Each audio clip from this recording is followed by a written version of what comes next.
I don't want to tell you a story about with specifics like this is Hmm. that character and they have grief because of that. And instead, what I thought is how can I get your stress or your tension really high, and then at the end give you a very quiet ending. And so Mm. I feel like that even your body makes you go like, oh, Hi, and welcome back to Quest Markers. On this show, we talk about video games and the people behind them. I'm Marina. I make music and sounds for games. And today, I am so excited to have Antonio Freyre with us. Antonio is a game developer, studio founder, musician, and artist. He's worked on several titles, including It Comes in Waves, Under a Star Long Cold, and No Sun to Worship. And he's currently in active development for his next title, As Time Surrenders. Today, we'll be focusing the conversation on Antonio's game development journey, his design philosophies, and engaging with games as an artistic medium. If you're watching the VOD, this episode will be timestamped with the topics we cover, so feel free to jump around. And let's get into it. Antonio, we have a little tradition on this show, all and right. it's to start with how we're staying hydrated and what we're drinking. So, what are you Yeah, that's drinking great. today? Right. So I've got a Thai tea here. Awesome. Uh and just water also. God, I Nice. drink so much water. And Yeah, so you're like yeah. me. So in your honor, I made an Yeah. iced coffee because the first time we met, we both had the exact same The iced exact coffee same. with soy Same milk, with cup. maple syrup, same cup, Same straw also. same Yeah, straw. everything. Yeah. So in your honor, I have that. And then I also Thank have you. water. I put Perfect. Yeah, electrolytes yeah. in here. I drink a ton of water too. But yeah, Nice. the coffee is priority, unfortunately, Yeah, yeah. for better or worse. Yeah. Yeah, Um, I've been actually not having much coffee lately. Like oh, I'm getting a interesting. little shaky Oh and so no. gotta relax a little. Yeah. From too much coffee or too little coffee? No, no, from too Too much. Like much. I gotta in between coffee and stress and all that, I gotta take it easy. That's fair. That's fair. Before we get into your game development journey, tell us a Mhm. little bit more about yourself. Okay. Well, I'm from Mexico. Uh, grew up here, still live here. And I had a different career than games for most of my life. I was in the tech industry doing creative direction, marketing, all sorts of things for startups. And then around the pandemic, oh, well, and like you said, I also did music. I had a death metal band and we released a bunch of albums and all that. Hell yeah. Yeah, yeah. And then during the pandemic, I started getting a little tired of doing that, and I wanted like a new medium to explore. And so I started learning game development, and we'll talk about it later, I think. But as I started making games, and they started doing well, and I got like an Epic Games grant and a bunch of stuff, and that gave me like the motivation to just quit my day job and move to games. And so I've been doing that since 2020, and yeah, so good. I love that. I guess that leads really nicely into the next question. I always love to dig into kind of the details of how someone gets into game development. So it sounds like for you, it was really wanting to engage in a new medium. Tell us a little bit about why you chose games. Eh, Yeah. So I had to. I always was curious about game development. I always watched devlogs and stuff like that.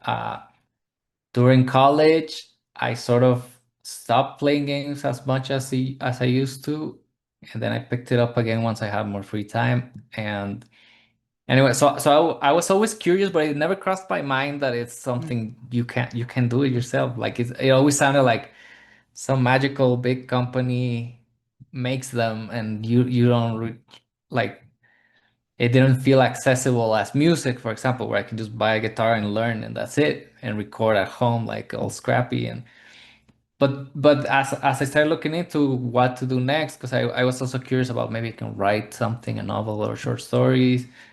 Uh, I just wanted to create worlds and stories, that kind of stuff. And so I started looking into it, and I saw that, oh, during that time that I was disconnected from it, it changed, and now indie developers exist and even solo developers exist, because that's also what I was looking for, something I could do solo. mm, Because for music, I worked mostly solo, but well, we can talk about that also, I think later. But yeah, I wanted something I could do on my own at home, just make my own little world and characters and all that. And so I saw, oh wait, there's so many solo developers now. I'm out of touch. And so I said, okay, let's try it. And so I looked at different tutorials. Initially, I wanted to start with I was playing a lot of StarCraft, and I was like, oh, I'll Mm. do a real-time strategy game. I said, how hard could it be? And I started looking into it, and I was like, oh, that's really hard, really, Yeah. really hard. So let's not do that. And then my second choice was stealth action. Mostly, I'm obsessed with Metal Gear and mostly the gameplay of it. And so yeah, I looked at the different engines, Godot, Unity, and Unreal. I thought Unreal has the nodes, Mhm. the blueprints that are a lot more developed, and mainly they're similar to other software that I used for video effects and all that that also uses nodes. And so I said, okay, I'll just do that. And so that's how I got started. Um, I started with I said, okay, I'll make like the simplest stealth game that I can. It's called the Chameleon. Um, and as I was making it, I started posting it on Twitter because I was like, okay, I'm not good at game development. I'm new. I don't know, but what I do know is marketing. Mhm. What I do, and so I said I'm gonna start marketing from the first day because I want to see if it's viable as a career, not just as a hobby. But I said from the start, I said Mm. I want to see if what I'm making if this sort of like solo developer thing is actually attainable. And so I started marketing it, and very quick I got a message from Epic Games. They were like, "We're trying to give a grant to someone from Latin America and also someone who's doing these retro graphics that you're doing." Which were common in Unity, but no one was doing that in Unreal back then. And so I was like, perfect. And so that motivation got me started. Yeah. That's right away. So you were basically like, okay, I'm learning. I'm just going to start posting things. Yeah. And essentially right away Epic reached out and was like, "Hey, you are a great candidate for this." Yeah, yeah. And Wow. I would say I got lucky, but also I was intentionally doing it with marketing in Yeah. mind from the beginning. Mhm. And so the game that I was coming up with, which was rough, but I was also thinking, will this look Mhm. nice in like a 3, 4 second video on Mhm. Twitter? Because I knew also back then, I don't use Twitter anymore, but back then I was like, everyone who makes decisions, uh Mhm. CEOs, publishers, journalists, that kind of people are addicted to Twitter. So I Mhm. have to show it there. And so that's the chameleon has like this mechanic where you can punch an enemy and they just like fly like a ragdoll and jump. It's like a really visual thing. And so I did that. And it also has something where you like transform into enemies. And I thought those two, if I put them Mm. up and they draw people's attention, that means I'm onto something, and it worked. Yeah. I love what holy crap, that's awesome. I love that. Yeah, I'm also no longer on Twitter, but like we're seeing a lot of people moving over to Blue Sky, which has been Yeah, promising. yeah. It feels pretty active now. Yeah, which is cool. Mhm. You mentioned Metal Gear Mhm. Solid, or maybe Metal Gear or both as references or games that have inspired you. Tell us a little bit about what other games have inspired you. Or if you want to talk more about Metal Gear, we can do that too. Yeah, no, I always that besides Metal Gear, because I'm sure we're gonna mention it a lot today, but besides that, there's a Super Nintendo game, Jurassic Park game that's like a top-down view. And it starts and you're just like the little character in the jungle. It does not give you an intro, it doesn't tell you anything, Oh and yeah. it's just good luck. And so you can you can shoot and you can jump and that's it. And it doesn't tell you what you need to do and nothing. And it's sort of like a Metroidvania sort of thing where Hmm. you go into little dungeons and sort of get a key card that opens something in the other side of the island. And so you're moving around, but you have no instructions. And that as a kid, like it's still in my head, and that's something that I'm still chasing right now. And I would say it felt like how Dark Souls, the first one, feels, Mm, and how you're opening the world, but like, a Super Nintendo version of it. yeah. But it's still in my head where like it didn't say much, but it still felt exciting and mysterious, and you're like, because you go in the dungeons and it turns into first person when you're in the dungeons. Oh, interesting. And so I don't know, it just influenced me a lot in that sort of quiet storytelling where it's Mm, not about a specific story with beginning, middle, end, but it's more about feelings. mm-hmm, Like, oh, I'm a cool adventure guy shooting dinosaurs, but then I go into a cave and suddenly it's first person and it's mm, scary. And suddenly I find the key card and I'm like, wow, it opens something. Like you sort of mm-hmm, piece it together. I would say that one influenced me a lot. mm, I mean, but so many, it's hard to say one specific. I love stealth games, just all of them, not just Metal Gear. So there's Sticks and Splinter Cell. There's a Spanish game that's called Aragami. That's like about a ninja. There's two of those. I love them. Yeah, it's just a little bit of everything, but I always like to say that Jurassic Park Super Nintendo game. And after that, then Dark Souls, obviously. mm-hmm. That's what I've been chasing. And if you see even Chameleon, which is rough and is like my first game, it's still also like sort of spawns you in this mysterious place and you're sort of exploring, you don't know where you're going, but by the end you piece the story Mm-hmm. together and it makes sense. Yeah. Yeah, I love that. I didn't know that you enjoyed Dark Souls because then I would have made our whole conversation about Dark Souls because I just had a FromSoft year and I was like, I'm playing every single Soulsborne game. And to your I saw. point, to your point, there's something really special about how you piece the narrative together by appreciating every single artist that touched the game, including Hmm. animations and movement and physics. They all tell a story. The environments all tell a story. The pieces of lore that you pick up all tell a story. The way that someone voice acts tells a story. The way that a boss moves tells a story. Like FromSoft are really good at that kind of level of world building that's really, really detailed. And I fell in love with that last year. Yes, yeah. But It's it's also the vibe. recent for me too. I hadn't played it until last year also. Oh, okay, yeah. And yeah, it also left a big impact.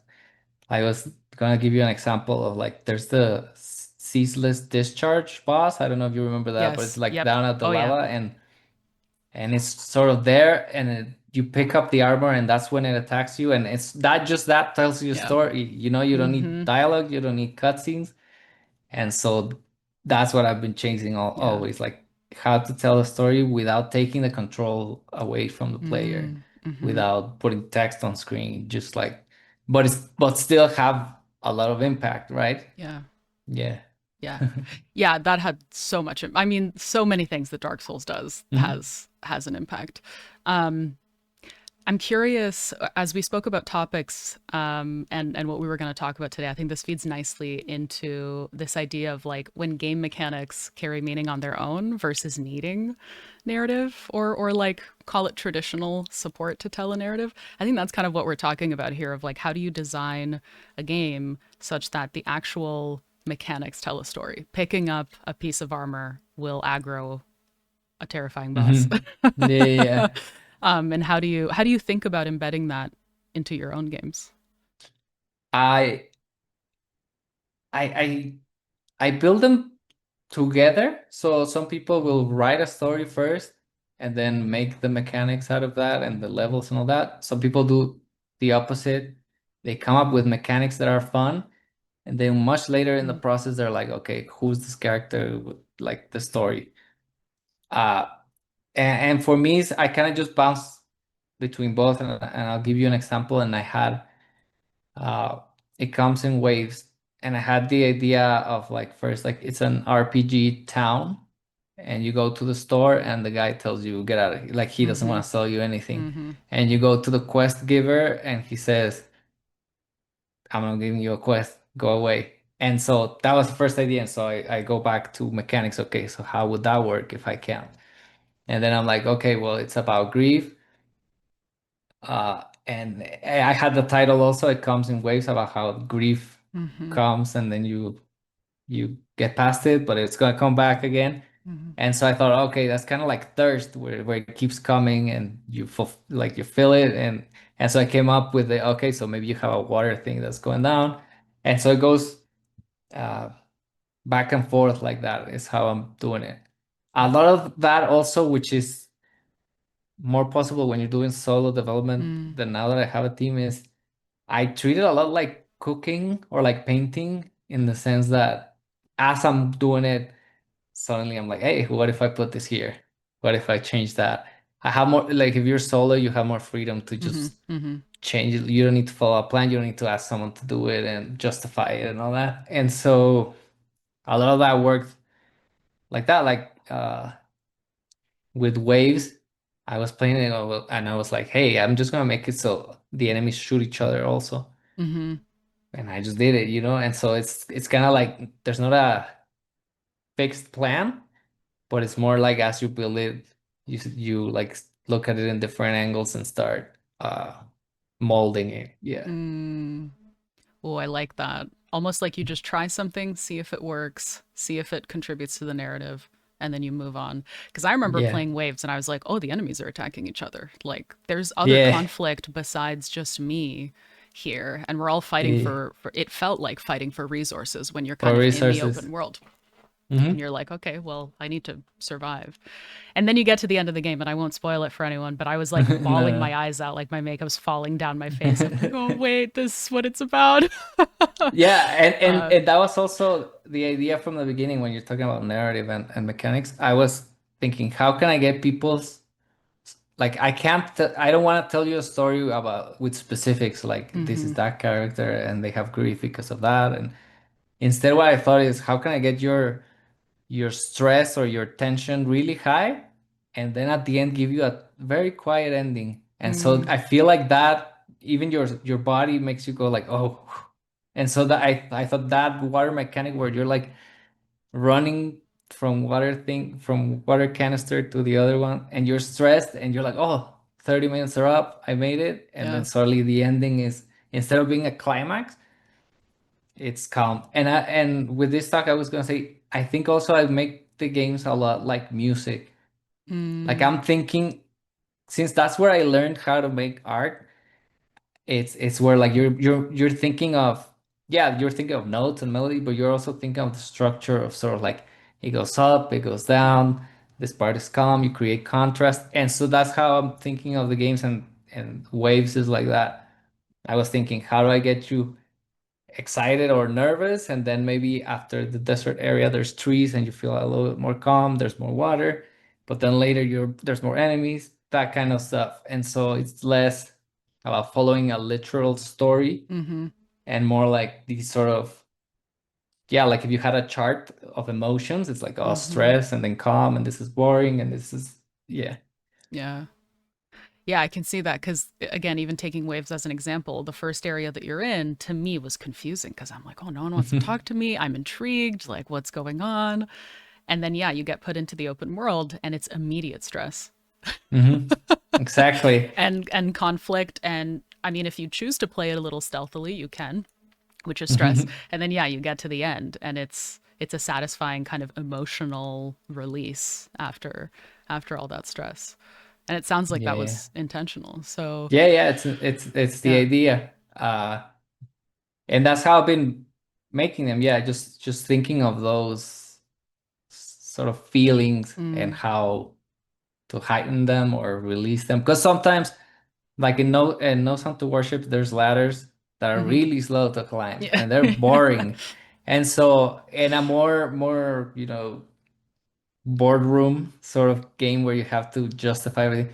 If you put that, they'll say, "Oh, we play tested and people are bored, and they hate the ladders. They're so slow." But you're like, no, but they're supposed to be boring so that Hmm. when you come out of the ladder and there's an enemy, that suddenly it's like a spike of, Hmm.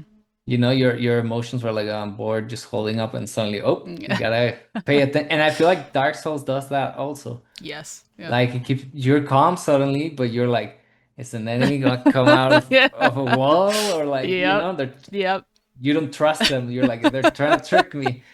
And so that's the idea, yeah. Yeah. Yeah. You're calm, but you Mhm. don't trust that calm at Aha, all. At exactly. all. And it's because they've been like doing that, and Yeah. suddenly, like, I remember, I think it's is it called the Taurus demon? Like Yes. the Yeah. boss on like at the Yeah. top of the thing. And that's like your first proper boss, and then it's quiet after that one. There's no Mm-hmm. enemies for a little bit as you go down the stairs and all that, and it's like, why? Yep. Or when you get the fog walls, Yep. and most of the time there's a boss, but sometimes you'll cross it and there's nothing, and you're like, hey, what? Mm-hmm. And so that's I feel like they're doing that same thing. It's not a literal story where like, oh, this character has this goal. It's more like the story is the player, the player's feelings are the Mm. story. Yeah. Ooh, the emotions are the story. Ooh, I like Hmm. that. Because even Taurus Demon is a great example because you cross the fog wall and there's nothing there and you're like, what's Hmm. going on? And then you walk onto the bridge, he All falls down, right, but then and there's it two jumps. archers behind you Yeah, who are now sniping you. And you're like, you can kind of piece together a story of like, oh, maybe those two undead over there were trying to like shoot arrows at the Taurus Demon, but now that's I'm it. here causing conflict. And that also kind of Exactly. contributes to the story. Yeah, yeah. So, And yeah. then when like we talk about it, like there's one way to talk about game stories, like if we're like, oh, and when I might spoil games here. Well, Yeah, well, but tell us the game, and then then you Last can of Us spoil. 2. I think everyone knows that. Last of Us 2. Everyone knows the spoiler there. But anyway, I'm gonna say, I don't, but you can spoil me. oh no, I no, know I no, no, haven't no. played it. It's so bad. No, I need I won't to. say. I won't say. But I'll say like well, basically, if it's a story game, you play Metal Gear Solid 1. Yeah, That one I can, yeah. everyone, I'm gonna spoil that one. Uh, and so we can talk about that game and the story. I like, oh, what about that moment when Psycho Mantis appears for the Mm-hmm. first time, and you're like, and so that's like a story that's Yeah, like a movie. yeah. But then we talk about Dark Souls more like, I was scared when this happened. Oh, and Yeah. how did you feel when, like, how you were saying Mm-hmm. now the Taurus demon jumped? That's more like a player story, and that's the type of stuff that I'm trying to do, where it's not so much about the story that I wrote, Mm-hmm. but it's more like what you experienced as a player. Yeah. Yeah. And then that opens it up for interpretation as Hmm. well, and we can get into that too. Actually, I had a question about that, so I might jump around.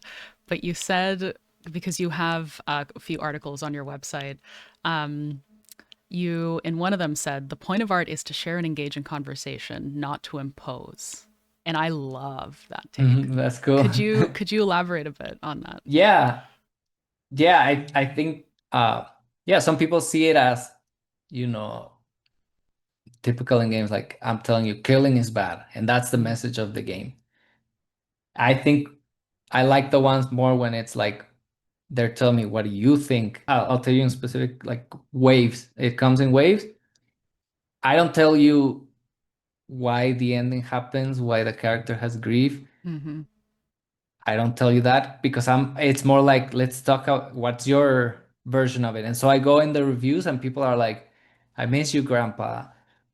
And so to Oh. them it's like someone died, no? But to others Mm, they're like, oh, it's the main character betrayed someone. I don't know. And so to mm, them it's about the character, and someone else talked about their dog and stuff. And so then if I said, no, it's about this, you lose that part. And mm-hmm. and and so it's not a conversation between me and the audience. It just becomes like, I'm telling you something. I'm the king of Mm, stories, and this is the story, mm, and period. And so I like when it's a little bit more vague, because then it is a conversation, even if we're not literally talking to each other. I am sending you a message where it's like, this is the game, this is how I feel it, but how do you feel it when you play it, mm-hmm. And so I like that vagueness also a little bit. Mm, Yeah. me too. Which I I mean, think, sorry. no, no, please go ahead. Yeah. No, which I think also music does that a lot. There are songs that are literal, like a story, the lyrics tell you. But some are like, oh, this song's about drugs, and someone else is, no, no, no, that song's about their ex. Mm-hmm. And someone's like, no, no, no, I think this song is literally what it's talking about, or and even music without lyrics, it's even more interpretation like that.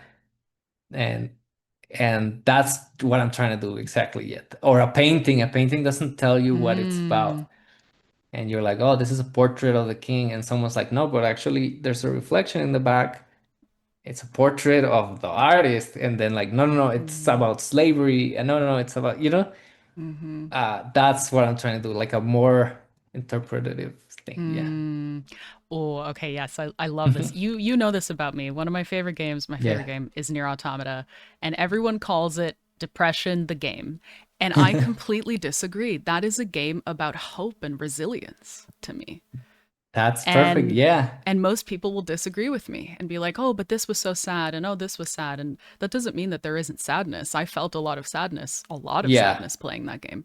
But in the end, I felt so much hope, and I won't spoil the ending, but I really truly did not leave that experience feeling the way that many people did coming out of that game. And I was like, no, Right. this is all about like hope and resilience and overcoming things and holding on to hope when you feel like there's no hope left. So yeah, I took something completely different out of that. Yeah. And I That's love the amazing. conversations. Yeah, and if Yoko Taro would have said, no, no, this Yeah. near is about this and that's it kills that. And it Yep. also stops it from connecting with more people because then maybe you are like, oh, then I didn't like it as much Yep. because I like the resilience angle more than, Mm-hmm. and so that's what I'm trying to do every time. Not every time. I have a couple of games there that are like not the best, but as I get better, I think that part of the games has also gotten better. Mm. I love that. That leads us nicely into talking about a blog post that another blog post that you had on Mhm. your website, and you talk about infusing games with meaning. And um, could you talk a little bit about how you think about like themes and symbolism in in games? And we can go back to Waves as an example if you want, or we can talk about a different one you've worked on or one that you've played. But that to me, while we're on the topic of different people will find different interpretations and things. I feel like symbolism is one of those, or like symbols in general, can be interpreted in so many different ways. And I love give me something vague that I can talk to other people about, Yeah. and let's see who takes what from it. But yeah, how do you think about symbolism and narrative themes? Uh so there's and I just had a thing like symbols are language. Sorry, my dog is scratching the couch. Give me a second, Yeah, that's fine. Donita. It's good, it's good. It's like a puff sort of couch and she's trying to dig a hole in Oh it. But no. anyway, meaning is I see it it's like a language. And so words are not I can hear her. You can hear her, sorry. No, I can't. Okay, then No, I'll not keep at all. going. But if you need to step away, No, no, it's good, it's good. just I just thought sorry everyone. Okay. So meaning so symbols are language and even language even if we speak the same language, let's say we're talking English, uh the we words mean different things. And I just had that Mhm, happen with my publishing team where I was like, oh, let's have this call soon. And to me, especially from my culture in Mexico, soon means, I don't know, in a couple of days. But to them who are a big team, soon meant, oh, in a week or two, mm, right? And so it's the same with symbolism. I when I'm making them and I'm trying to choose a symbol that the most people will understand at least in a similar level, but not a very literal word, mhm, because I still want that sort of interpretation. And so for example in No Son to Worship, and you have to shoot the prisoners, right? And the prisoners look a certain way. That's part of the symbol, right? And the fact that they are prisoners instead of an mhm, enemy, or because instead of the prisoner, it could have been, I don't know, an enemy officer, and that means something else. mhm, And if the officer is dressed in green, it's very different than if they're dressed in black and with like a little hat. How I'm choosing the symbols is I'm trying to choose one that the most people will at least have vaguely similar Mm-hmm. interpretation, and I'm trying to use the symbol to replace words, Mm-hmm. right? Uh, and no son to worship at the end, it tells you the main character says, "Oh, I've killed all these people, I've punished them." And then it says save art at the end for some reason. And so I'm trying to sort of give those clues. Okay, so they're prisoners and they're wearing that, and you play as bad guy, and he says, I've punished them all. And then it says art at the end. And so I'm hoping people will connect uh without me just spelling it out, right? Mm-hmm. And so yeah. We've kind of been talking about kind of ambient storytelling in a sense, right? Like in symbolic storytelling. What other game dev philosophies do you hold close that maybe you went into game development thinking, "Oh, this is how I would like to create games," or maybe with every game that you've made, you've learned something new about what design philosophies you enjoy kind of embedding into your Yeah. games. I love the design by subtraction, which is Mm. what Ueda calls it. He did Shadow of the Colossus, Mm-hmm, Eco, and all mm-hmm. that. Yeah, beautiful. And yeah, so I've always been like that kind of. I remember even like in high school, I would turn in my essays and I would get good grades, but the teacher would always write like, "Why is it so minimal? Like you're Mm. saying, why not longer? Why not more words?" And I'm like, "You don't need." I don't know if that it's part of like the autism or something. But I always feel like just the minimum amount of words, or in music I also, it's pretty condensed, like short songs, and so with games I also felt like even how I play them is like there. I feel like there's some, like most of the time I won't upgrade the weapons, or I just play the whole game with the starter weapon, stuff like that, that it's not conscious, but it's just like how I do it. And so Mm. once I started making them, it also felt natural to just like, I don't need all these mechanics or all these features. I don't need that many cutscenes, etc. And it goes hand in hand with the symbolism thing. Symbols are also sort of shorthand. Instead Mm-hmm. of saying a big thing or having a big cutscene, you can just have the one symbol that explains it. And they do require maybe a little bit more analysis when you're playing, like paying attention, but it is a way of just going minimal and just only the required things and nothing more. Because I Mm. also think that having more things distracts you from the main message. Uh, I was playing Assassin's Creed Shadows. I Mm. do like the Assassin's Creed games to some degree, but I was playing it, and I was thinking, why so many? There's so many weapon types and skill trees and bunch of stuff and characters that you meet for one quest and then they're gone.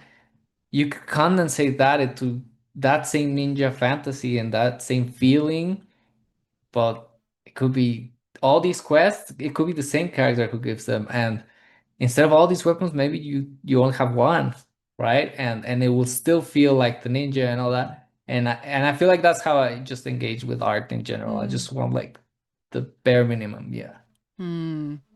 It's funny you gave the high school example because I was very similar in high school. Like I take things quite literally, and so when it's like, oh, write Yeah. an essay about this and this, I'm like, okay, I'll write an essay about this and this.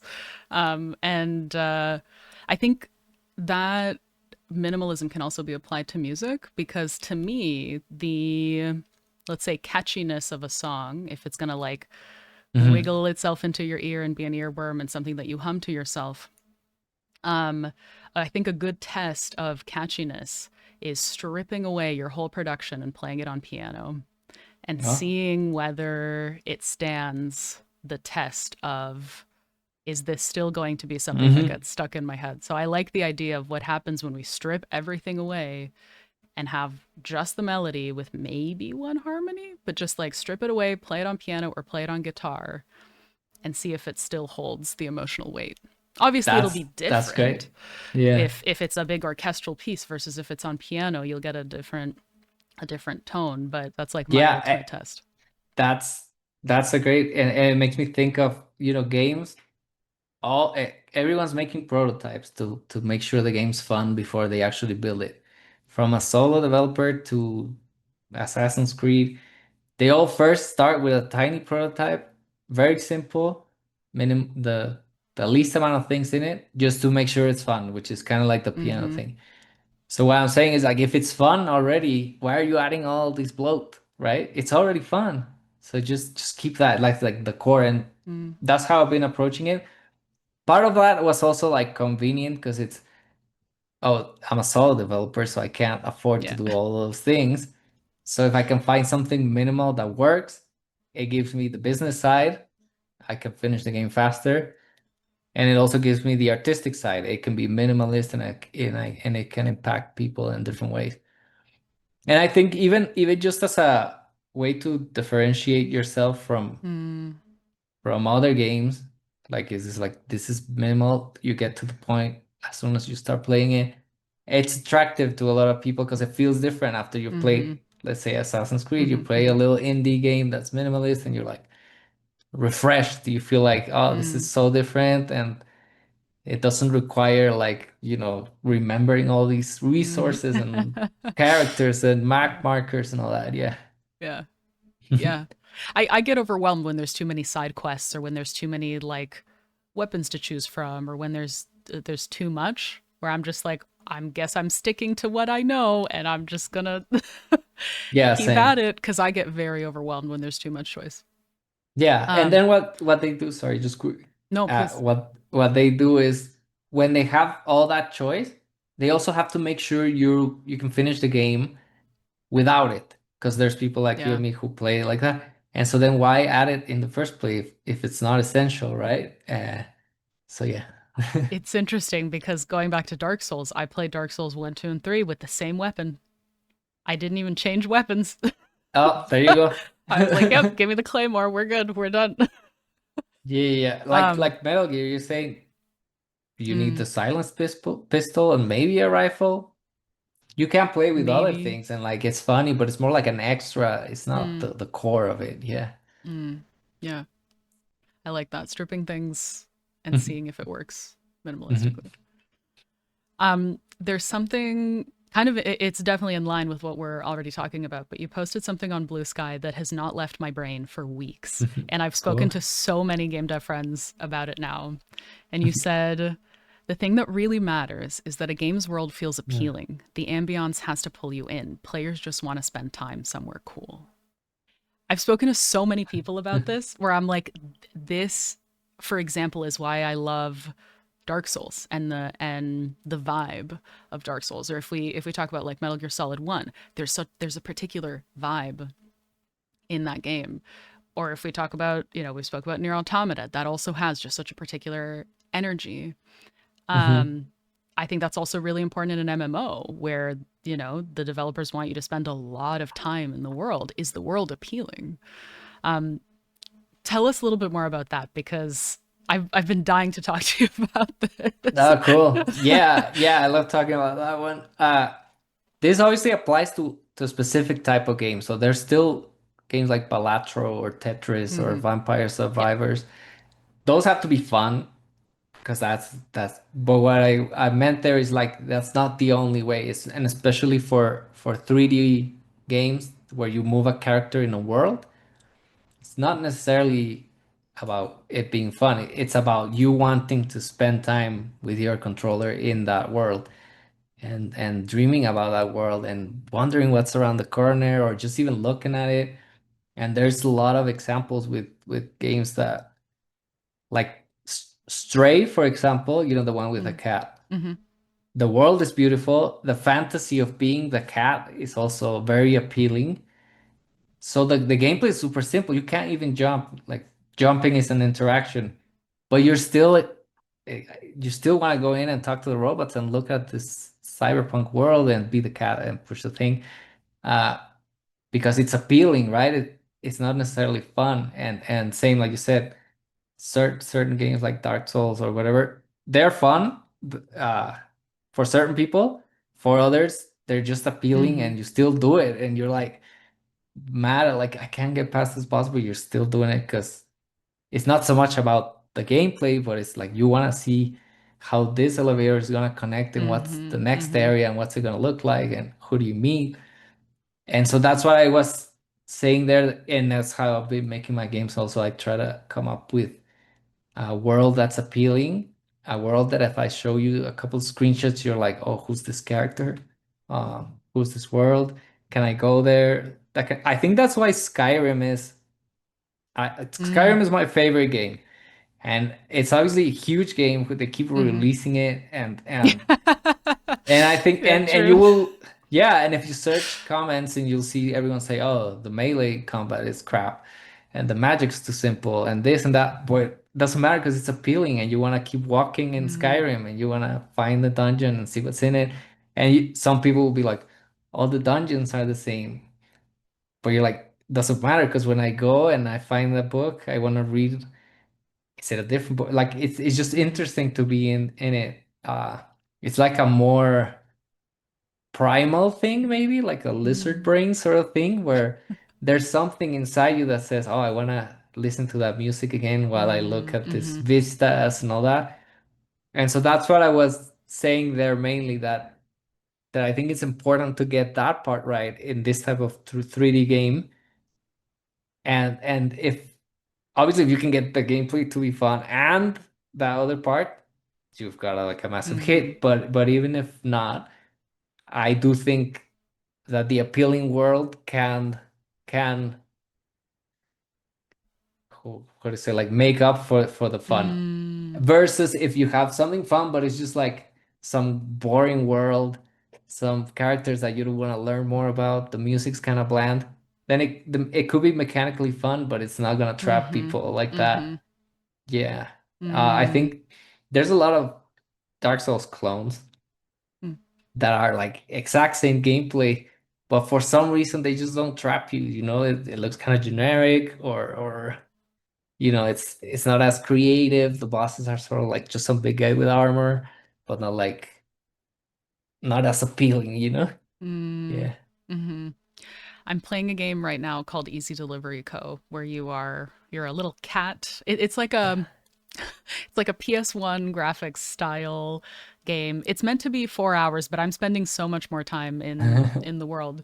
And Yeah. you're a delivery driver, driving a little truck and making deliveries in this very kind of desolate. People are calling it like Silent Hill like, but to me, I'm like, no, that's just Canada when it rains, because it's just like a bunch of mountains and there's snow everywhere, and Yeah.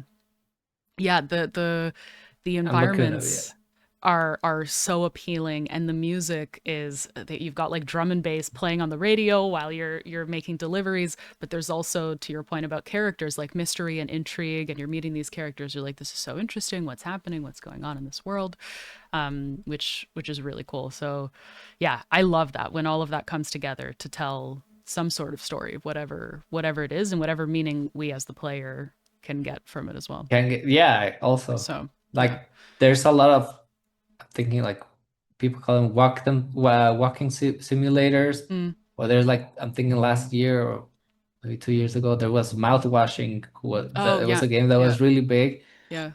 and you can't say the gameplay is like particularly fun because it's mostly just walking and talking or Mm. pressing a button. But it's but your the characters are so well, like, so well designed, and their personalities and the story, and it's appealing, and so it grabs you. And so it's not, you can't describe it as fun. Like, if someone tells you, like, if you're pitching that game, you can't be, oh, this is Mm-hmm. a very fun game, but it's appealing, it's Mm-hmm. interesting. It wants you want to sit there and just do the whole story in one sit because you're so Mm-hmm. trapped, like, grabbed by it. And so Yeah. that's kind of what I meant. Yeah. Can we switch gears and talk about Hmm. music? Because Yeah. you're also a musician, as you said. You were not only in a metal band, but you also wrote music for your own game. So tell us a little bit about your creative process when you're making music. And we spoke about this yesterday, but tell us a bit about what it means to think about a studio almost like a band. Yeah. Uh, uh, so in terms of making music, I usually try to have some visuals first, even if it's a mood board Mm. or something like that. With the games, it's easier because I just have the actual game screenshots or video.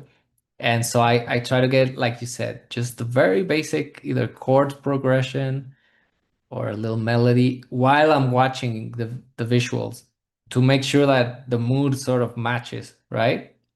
Before games with death metal, I would have a mood board of what I thought the story of the song would be like, because I would do like concept albums, and so each song would be a part of the story. So I had like photos from movies or paintings, and so I would be on my guitar like, okay, this feels like what I'm seeing. Mm. And but like you said, just the basic chords and also the basic structure, like same with the game music. I'm trying to think. I feel like in music, the structure is super important, maybe sometimes more than the individual notes.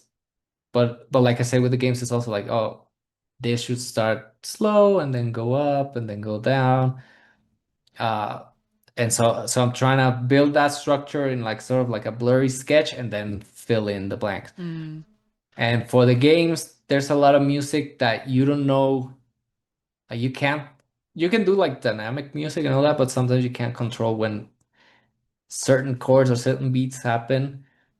And I've also tried to do like a lot of ambient sort of things so that, for example, in waves, I don't know if you want to stay in the desert for 30 minutes or an hour, or I try to do it sort of like it's sounds that are there, but not so much like a melody. Mm-hmm. And so it's a lot of like synths that are like pads and stuff like that. So there's just like And same with No Sun. I thought like it would feel better or it would be more interesting if the music was subdued.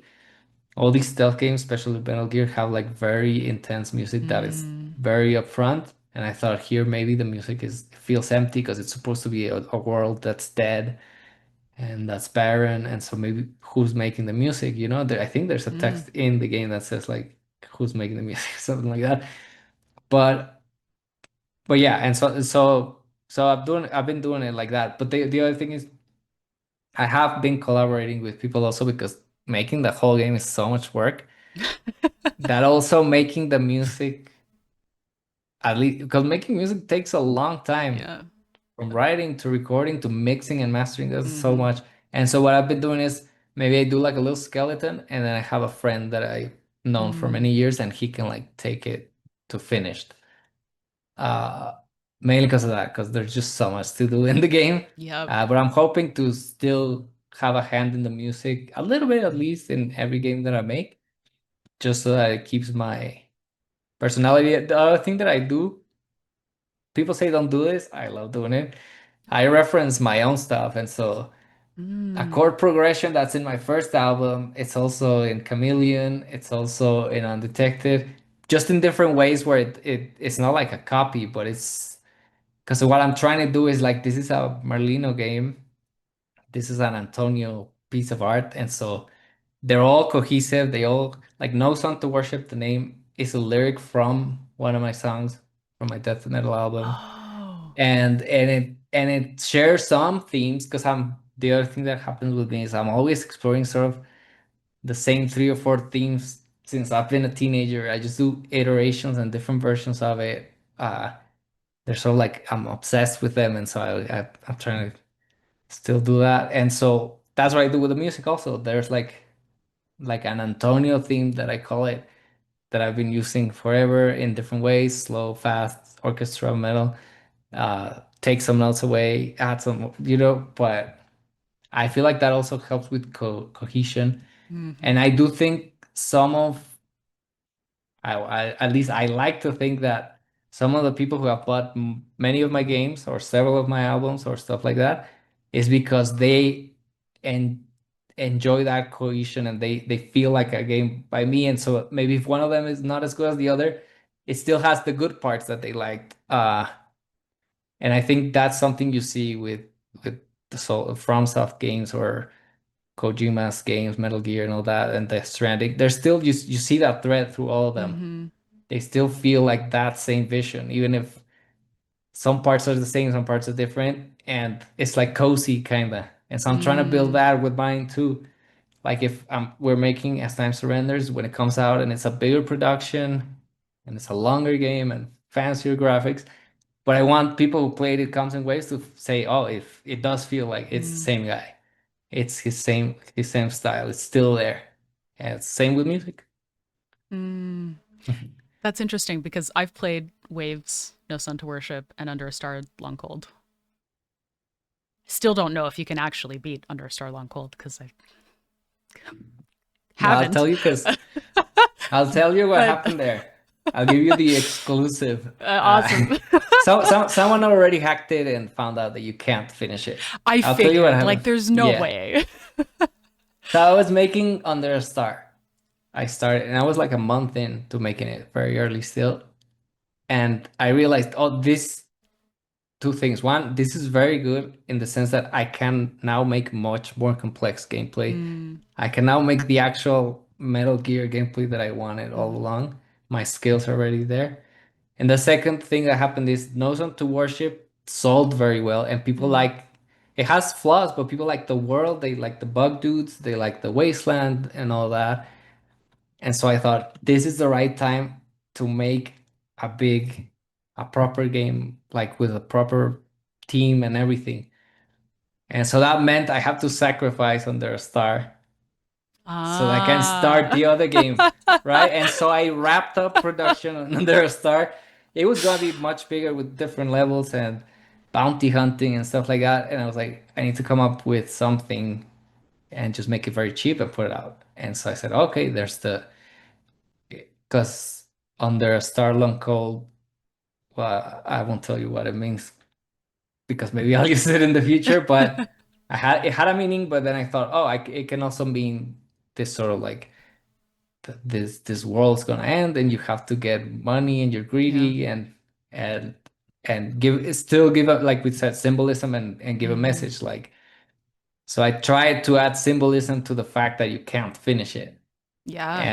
and it worked and I think it works as long as the game is cheap. If you play the game that's like $30 and you can't finish it, I'm sure people would be very mad. But I think since it's Mm, cheap and it's still fun to do it and run around and shoot and all that, I think it worked out. But yeah, I had to sacrifice it so that we can make a stand surrenders. interesting. I wouldn't Yeah. have guessed because I've done quite a few runs and I'm like, there's something I'm missing. Like, Yeah. there's something I'm missing. But to me, my I don't know if this was intended, but my interpretation was commentary on late stage capitalism. Yeah, Was yes, like, that's the well, idea. yeah, people who have money will be able to escape, and people who don't are, the player kind of scrounging for resources. So Yeah, yeah, that that's kind of is the message that I took out of it. that is it. And I even put like when you don't finish it, it says Mm, it's impossible. yeah. But I think people took it as the player saying, like character saying it's impossible because it's too hard. But I was just literally telling you, don't do it again. I But thought that's I good. thought that I thought that Yeah, it was a but call. I was like, well, I have to do another run then. I yeah, can't yeah. like But the fact that people were like trying to get it and not hating it, like they were enjoying their runs, is what also told me, okay, so I'm onto something with the gameplay. mm, Like if I make a Sam surrenders with a real budget and everything, it will work because this is like the prototype, let's mm, say. mm, And people already said it's fun, so it just needs yeah, polish. Yeah. yeah. I like that. Keeping track of time because I promised I would get you out Yeah, relatively on yeah. time.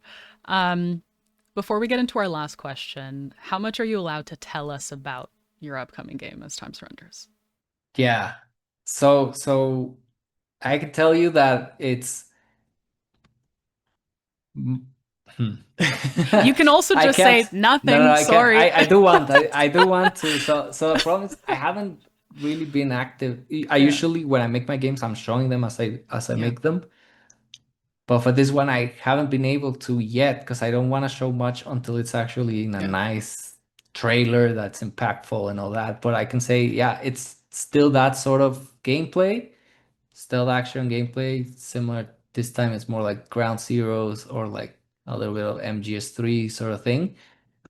Uh, but it has that whole it comes in waves emotional side to it. It's also much longer. Most of my games are like, 30 minutes, an hour. I think one of them is 2 or 3 hours, but this one is like a proper game that's longer. that has replayability. It's made with a team that's very good, and they're very dedicated to making sure the game's good before it comes out. Like, and they help me or they push me because that's also something that I don't have when I'm solo. I'm the Mm, boss, so I can be like, you don't want to work more, that's it. But they push me not in a crunch way, but more in yeah. like a quality way. They're like, have you thought of this? Have you analyzed that? This doesn't look quite right. And so that helps a lot, and it's coming out great.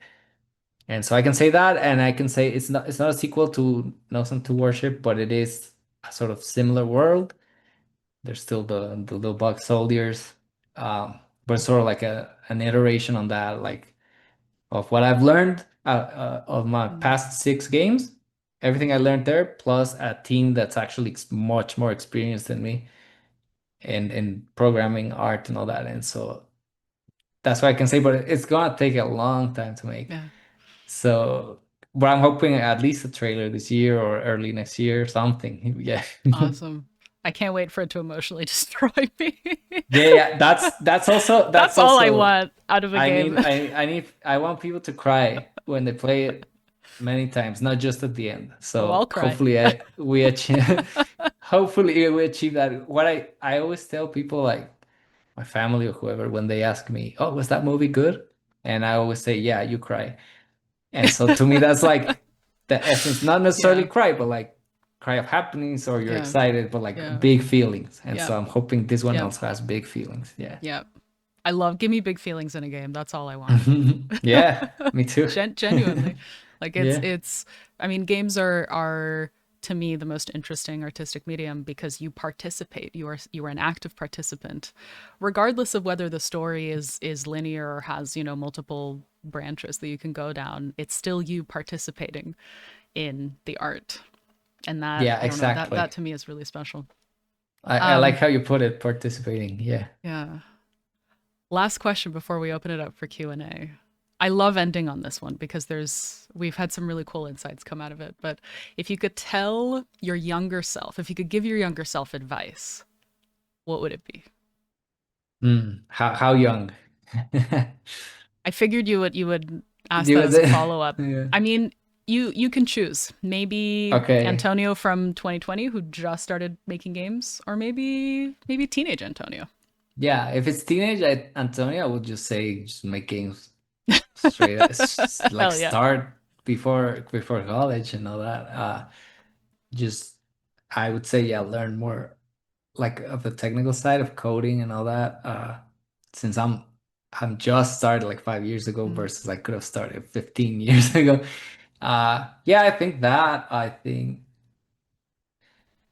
mm, yeah, it's a tough one. yeah. I feel like talking to me who just started making games, I would just give these lessons of you need the story, like like go minimalist, focus on feelings, Mm, uh,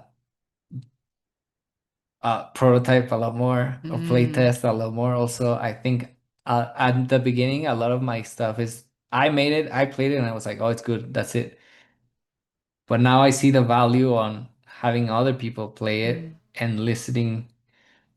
Well, more than listening, watching them play it mm, and understand how it's connecting with people, like how we talked about symbols and meaning and mm, all that. At first, I would just in my first games, I would just put stuff that I thought, and like I'm the boss here, so I say what goes. But now I see the value of having talking to other people, mm, seeing how they play it, see how they react. So I would do more of that, more prototyping also, because in on my first games, I also just as I made it, that's the finished game. mm. That's it. And so it just gets sloppy. I think that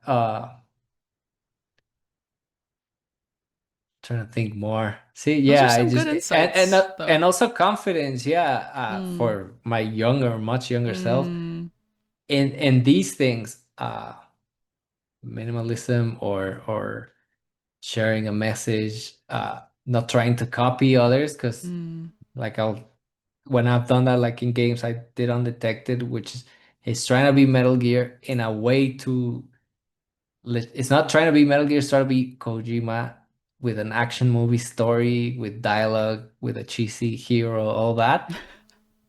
And that's the wrong approach. Mm, The right approach was to be myself, you know? And so I would say that even with music also, and I had learned that lesson with music, but I did it again with games. mm, At first, I was just trying to be some band that I liked, and I just copied them, and it doesn't come out genuine, and it's not good. mm, And so it's more about just be yourself, and there's so many people that will like it, you know, it's fine. mm. Yeah, Yeah, I love that. Oh, I love that we're ending on that. I that's like that a nice. lot. Yeah, Yeah, I really like that. Yeah, be yourself. Let that shine through. yeah, And it yeah, also sounds like learn as you go, right? Like you've picked up all of these learnings where you're like, you know what, I really enjoy a minimalist approach. Let's like strip things down, make sure that the foundation is good. yeah. Um, yeah, I like that a lot. Cool. Um, shall we open it up for Q&A? Yeah. Let's do it. Just for the VOD on YouTube, I'll just say bye to everyone watching the VOD. Antonio, thank you so much for coming on the show. If you are watching the VOD, thank you so much for watching. And as always, our socials will be in the description if you'd like to follow Antonio. And when you do start posting more about ATS, folks can see what you've been up to. But if you have any feedback or topics for us that you'd like to see covered in the future, let us know. Thank you so much again. Let's open it up.